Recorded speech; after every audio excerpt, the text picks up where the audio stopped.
अस्सलाम वालेकुम जी, मैं हूं अदील राजा। आप देख रहे हैं मेरा यूट्यूब चैनल। मखसूस नशिस्तों का फैसला आ चुका है और एज एक्सपेक्टेड जो कंफ्यूजन थी वो दूर हो गई है। बहस काफ़ी दिनों से चल रही थी, सबको मालूम था फैसला क्या आना है। मेरे लिए कोई सरप्राइज नहीं है।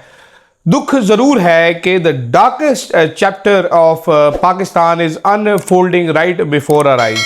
तहरीक इंसाफ के लिए क्या कोई उम्मीद नहीं बची? मेरा ख्याल है बड़ी कम चॉइसेस रह गई हैं। होने क्या जा रहा है? 27वीं यानी तरमीम आएगी, इस पर बात करूंगा। साथ साथ डीजीआई इश्तियार ने चंद एक हैरानकुन दावा किया है कि हमारा सियासत से कोई ताल्लुक नहीं, हमें मत घसीटें। इसमें कितनी सच्चाई है, इस पर भी थोड़ी सी बात कर लेते हैं जनाब। लेकिन सबसे पहले आपके लिए एक होमवर्क है। ये कैंगरू कोर्ट्स क्या होते हैं? ज़रा सर्च कीजिए। मेरा व्लॉग सुनते सुनते कमेंट में बताइए कि कैंगरू कोर्ट्स क्या होते हैं। ये इस्तिलाह कब इजाद हुई, किस चीज़ के लिए इस्तेमाल की गई? बेनज़ीर भुट्टो ने पाकिस्तान में कैंगरू कोर्ट्स की इस्तिलाह एक बार इस्तेमाल की, वो किस अदालत के लिए थी? और ये कमेंट में साथ बता दीजिए। साथ साथ सब्सक्राइब करना ना भूलिएगा। तो जनाबे वाला 7-3 से फैसला आया है as expected. Justice Mazhar, justice Rizvi और जस्टिस जमाल मंदुखेल साहब ने इख्तलाफ किया इस फैसले से। वो अपने 3941 के फॉर्मूले पर खड़े थे। मंदुखेल साहब बाकी बेंच को लाने की कोशिश कर रहे थे, उस पर नहीं ला सके। हाजी अमीनुद्दीन साहब भारी पड़े, साथ आंटी मुसरत हिलाली साहिबा और बाकी सारे। एक जज को तो शुक्र अदा किया होगा मुहर्रम पे छुट्टी मिल जाएगी, उसको दूसरे ही दिन कल ही फ्लाई कर जाएं, वो करबला जाके मरे हुए यजीद को वो लान तान कर सकते हैं। दौरे हाजिर के यजीद के सामने किसी की चूं नहीं निकलती, तारीखी तौर पे ऐसा ही होता है। इस फैसले से होगा क्या? इस फैसले से हुकूमत को मिलेगी अक्सरियत। इस फैसले से, इस काले फैसले से जो आपके सामने, आपकी आंखों के सामने अनफोल्ड हुआ है, आपको पाकिस्तान का स्याह तरीन एक चैप्टर, एक बाब आपकी आंखों के सामने खुला होगा। 2 फैसले तारीख के, पाकिस्तान की तारीख के मुतनाज़ा तरीन फैसले। एक है बल्ले के निशान वाला 13 जनवरी का फैसला, दूसरा है आज का फैसला 27 जून का फैसला। दोनों में अवामी राय की नफ़ी की गई, अवामी राय को रद्द किया गया। जमहूरियत के बुनियादी असूल पर कदगन लगाएगी। तहरीक इंसाफ जो मजलूम पार्टी थी, हाइपर टेक्निकलिटीज़ उस पर अप्लाई की गई। अगर इतनी हाइपर टेक्निकलिटीज़ जजेस के अपने किरदार पर लगाई जाती तो ये जज ना बन सकते। लेकिन फैसला फिर भी सरप्राइजिंग नहीं है। फैसला यही आना था, फैसला यही होना था, ये सब लोगों को क्लियर था। बल्कि मैं एक जगह पे बैठा था, एक साहब थे, मैं उनसे बात करता हूँ, कहते फैसला तो ये करना है ना कि 39 वाले फैसले को मानना है इलेक्शन कमीशन ने या नहीं मानना, या 41 भी सारी छीननी है इन्होंने। तो जनाब वही हुआ जो होना था। 41 भी सारी छीन ली इन्होंने, पूरी की पूरी छीन ली। अवाम भी आज बैठी सोच रही होगी कि हमने वोट तरीके इंसाफ को दिया था। ये नून लीग अब अपनी वो सारी पुरानी आंटियां सदूक से निकाल ले जनाब, स्वेटर बुनने वाली जो कावे शावे चाय बना के इनको देती हैं, उन सबको फ़ौरन से पहले सीटें दे दी जाएं। वैसे अच्छा हुआ तहरीक इंसाफ की ख़वातीन विंग के साथ भी, साथ साथ वो पाकवल शोजब के साथ बहुत अच्छा हुआ, जो सिर्फ उस दिन नज़र आते थे जिस दिन मखसूस नशिस्तों का फैसला होता है। बाकी पूरा टाइम ये जो हरकतें करती है वो आपको मालूम है। नहीं मालूम तो आप कोशिश कीजिएगा कोर कमेटी की चैट पढ़ने की, तो आपको मालूम हो जाएगा कि मैं ये क्यों कह रहा हूँ। ठीक है, ये इसमें अब साथ किस किस ने दिया? वैसे ये भी तारीख का अजब फैसला है कि 13 जजेस के फैसले को 10 जज बैठ के नलीफाई कर रहे हैं कॉन्स्टिट्यूशनल बेंच के मुतनाज़ा आइनी तरमीम के। आपको टाइमलाइन जो हामिद खान साहब ने पढ़ के सुनाई थी, जिसपे चीखें निकली थी जजेस की, वो टाइमलाइन क्या थी?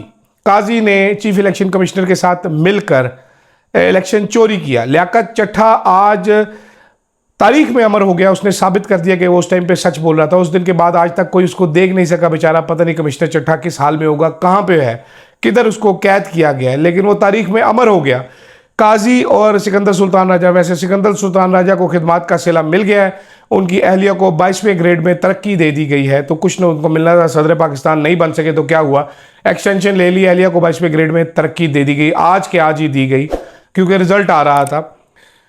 उसके साथ देखते चले आप कैसे किस तरीके से ये सब कुछ किया गया। आपके आंखों के सामने तारीख है। रात गेट तक समाज चलाई गई।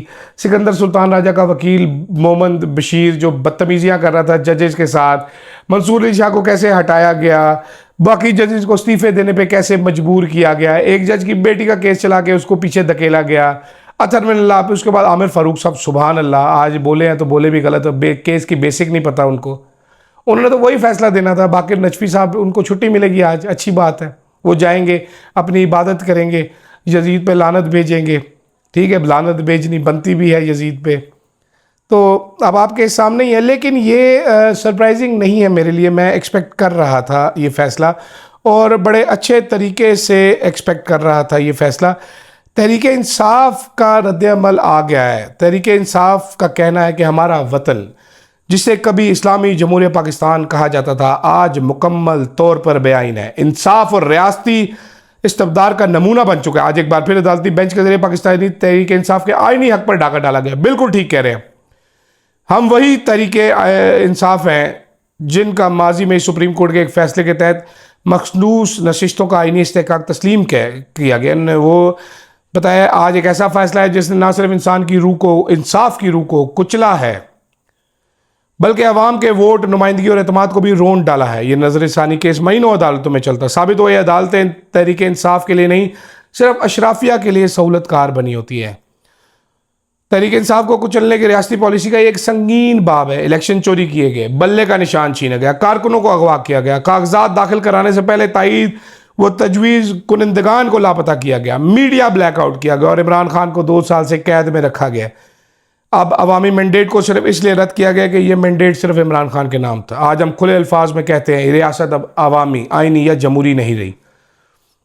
ये एक ऐसा निज़ाम है जहां सच बोलना जुर्म है, जहां हक मांगना बगावत और वोट देना नाकाबिले माफ़ी गुनाह बन चुका है। अगर वोट इमरान खान को दिया जाए तो तहरीक इंसाफ के वोटर कारकुनान हामियों को मुसलसल निशाना बनाया जा रहा है, बुनियादी हकूक से महरूम किया जा रहा है, हर दरवाज़ा बंद कर दिया गया है सिवाय जेल और कब्रिस्तान के। लेकिन हमारी एक उम्मीद बाकी है, और वो है इमरान अहमद खान न्याजी। मेरा यह मानना है कि इमरान खान इस वक्त पूरी कौम की उम्मीद है। ये मुल्क अगर किसी एक शख्स के किरदार, सच्चाई, कुर्बानी और अवामी ताकत से दोबारा आए, आइन, इंसाफ और जमहूरियत की तरफ से पलट सकता है, तो वो सिर्फ और सिर्फ इमरान खान है। हम पर जबर की इंतहा की गई मगर सच बोलने का हौसला नहीं छीना गया। हम पर हर दरवाज़ा बंद किया गया मगर हमारे दिल और ज़ुबान पर ताले नहीं लगाए। हमें जंजीरों में ज़रूर जकड़ा गया है मगर हम इस फसाइयत वाली जंजीर की चाबी बना कर रहेंगे। जंजीर की चाबी नहीं, आपको तोड़नी पड़ेगी। हम ज़ख्मी ज़रूर हैं लेकिन इमरान खान के नज़रिए की मरहम हमारे पास मौजूद है। हम अदालतों से नाउमीद हो चुके हैं लेकिन अवाम से नहीं, और हम चाहते हैं, जानते हैं कि आखिरी फतह इंशाअल्लाह हक, आइन और इमरान खान की होगी। रऊफ़ हसन और सलमान राजा ने मिलकर शायद ये बयान लिखा है, इस किस्म का अच्छा बयान है बहुत ज़्यादा। लेकिन तहरीक इंसाफ को और तहरीक इंसाफ के पोले लीडरान को अब समझ आ जानी चाहिए कि सर गुड बॉय बनने से मसला हल नहीं होगा। एहतजाज एहतजाज, हक छीनना पड़ेगा, हक मिन्नत करने से नहीं मिलेगा। और आपको अगली खबर सुना देता हूँ, इसी की बेस पे होनी है 27वीं तरमीम, जिसमें मजीद काले कानून, मेरे जैसे लोगों को मुंह काला करके गधे पे बिठाने का इंतज़ाम, गोलियां मारने का इंतज़ाम, छित्तर मारने का इंतज़ाम, फील्ड मार्शल साहब के लिए मजीद एक्सटेंशनें, इस तरह के मजीद कवानीन किए जाएंगे। सदर पाकिस्तान बनने का रास्ता खोला जाएगा। बहुत सारी ऐसी चीज़ें की जाएंगी जिनकी बातें गर्दिश कर रही हैं। जजेस को एक्सटेंशन दी जाएगी। अब बिलावल भुट्टो जरदारी का देखते हैं जमहूरियत कितनी जागती है। ये 2 नंबर जमहूरी लीडरान जो हमने पैदा कर रखे हैं, पता चल जाएगा। खैर, इस पर मजीद बात आगे करेंगे, बात पहले ही बड़ी लंबी होगी। जाते जाते DGI SPR साहब एक मासूम इंसान हैं, उन्होंने बयान दिया है कि फ़ौज का सियासत से कोई ताल्लुक़ नहीं और फ़ौज किसी सियासी जमात से बात नहीं करना चाहती। ऐसा ही एक बयान 2001 में जनरल बाजवा ने दिया था कि फ़ौज का पहले सियासी रोल रहा है, अब ख़त्म हो गया है। लेकिन हमें कुछ और ही मालूमात मिलती हैं। अब हमाद साहब भी सवाल, अब सारे DGI SPR सबसे सवाल डाल रहे।